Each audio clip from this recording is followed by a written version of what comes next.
ఎందరో లక్షలాదిగా కోట్లాదిగా ఈ రాష్ట్రంలో ఉన్న జనాభా అంతా ప్రభుత్వం ఎప్పుడు పోతుంది, మరొక్కసారి సుస్థిరమైన ప్రభుత్వం ఏర్పాటు కావాలంటే చంద్రబాబు నాయుడు గారి నాయకత్వంలో తెలుగుదేశం పార్టీ వస్తేనే మంచి జరుగుతుందని లక్షలాది మందిగా పూజలు చేసినారు, ఉద్యమాలు చేసినారు, జైళ్లకు పోయినారు.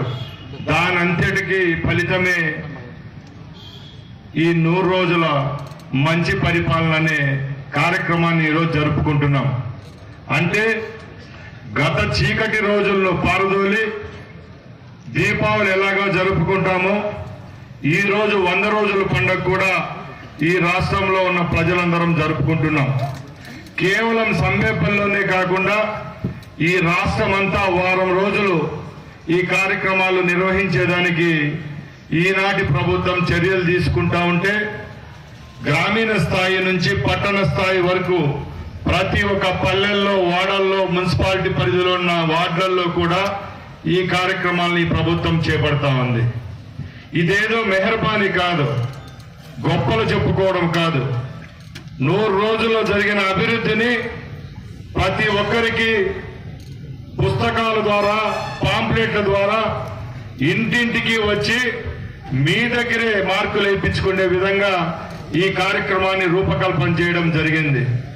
అంతేగాని ఏదో 100 రోజులు అది చేసినాం, ఇది చేసినామని చెప్పి మెహర్బానీ కాదని మీ అందరి ముందర తెలియజేసుకుంటున్నాం. ఎందుకంటే ఈ 100 రోజుల్లో తెలుగుదేశం పార్టీ ప్రభుత్వం ప్రవేశపెట్టిన కార్యక్రమాలు అన్ని కావు. ఆ రోజు ఎలక్షన్ల ముందు ఇచ్చిన వాగ్దానాలే కాకుండా మేము ఏమైతే సాధ్యమవుతాయో అవి సాధ్యము కానివి కూడా చంద్రబాబు నాయుడు గారి నాయకత్వంలో ప్రవేశపెట్టేదానికి మంత్రివర్గం అయితేనేమి, ఇక్కడ ఉన్న నియోజకవర్గ రాష్ట్ర స్థాయిలో ఉన్న ఎమ్మెల్యేలు అయితేనేమి, అధికారులమైతేనేమి ప్రతి ఒక్కరూ కంకణబద్దులై ఈ 5 సంవత్సరాలు ఈ కూటమి ప్రభుత్వానికి ఎవరైతే దేశంలో ఏ రాష్ట్రంలో దక్కని గౌరవంగా అత్యధిక స్థానాలు ఇచ్చి గెలిపించినారు కాబట్టే మీ రుణాన్ని తీర్చుకునేదానికి ఈ ప్రభుత్వం ఈ కార్యక్రమాలు చేపడతా ఉందని గర్వంగా మీ అందరి ముందర తెలియజేసుకుంటున్నా. సోదర సోదరిమన్నారా, మీ అందరికీ తెలుసు ఈ 100 రోజుల్లోనే ఏ కార్యక్రమాలు మన కుటుంబాలకు దగ్గర అవుతున్నాయో మీరందరూ గ్రహించాల. ఇక్కడ చాలా మంది కుటుంబాలు ఉన్నాయి. మొట్టమొదటిగా రాష్ట్రంలో ప్రభుత్వం ఏర్పాటైన తర్వాత ఎప్పుడూ లేని విధంగా పెన్షన్ ఇస్తామని చెప్పాం. పెంచి చూపించిన ఘనత కూడా ఈ ప్రభుత్వానికే దక్కుతుందని గర్వంగా తెలియజేసుకుంటున్నాం. ఎందుకంటే ఆ ప్రభుత్వంలో 3,000 రూపాయలు పెన్షన్ ఇస్తా ఉంటే చంద్రబాబు నాయుడు గారు ఎలక్షన్ల ముందు ఒకటే చెప్పారు, ఈసారి అధికారంలోకి వస్తున్నాం, అధికారంలోకి వస్తానంటే 3,000 రూపాయలు 4,000 రూపాయలు చేస్తామని చెప్పాం. చెప్పింది చేసినట్టు చూపించామా లేదా అని మీ అందరినీ అడుగుతున్నా. అమ్మా చెప్పండి మా మీ కుటుంబాల్లో ఎందరికి వస్తున్నాయి పింఛన్లు చేతులు ఎత్తి చూపించండి మా.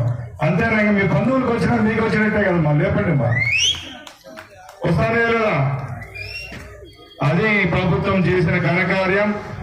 ఎందుకంటే గత ప్రభుత్వంలో చెప్పేవాళ్ళు మేము పెన్షన్ ఇస్తామని, పెన్షన్లు ఎందరు లబ్ధిదారులు ఉంటే లబ్ధిదారులందరినీ పక్కలకు పెట్టి వాళ్ళ పార్టీకి అడుగులకు మడుగులు వస్తే వాళ్ళకు పెన్షన్లు ఇస్తామంటే వాళ్ళు కేవలం మా పార్టీ వాళ్ళే, మా కండువా కప్పుకున్న వాళ్ళు మా వాళ్ళు అని చెప్పే రోజుల్లో ఆ ప్రభుత్వం 5 సంవత్సరాలు నడిస్తే ఈ ప్రభుత్వంలో ప్రభుత్వం ఏర్పాటైన తర్వాత కూడా ఒక పెన్షన్ కూడా తొలగించడం జరగలేదని గర్వంగా చెప్తున్నాం.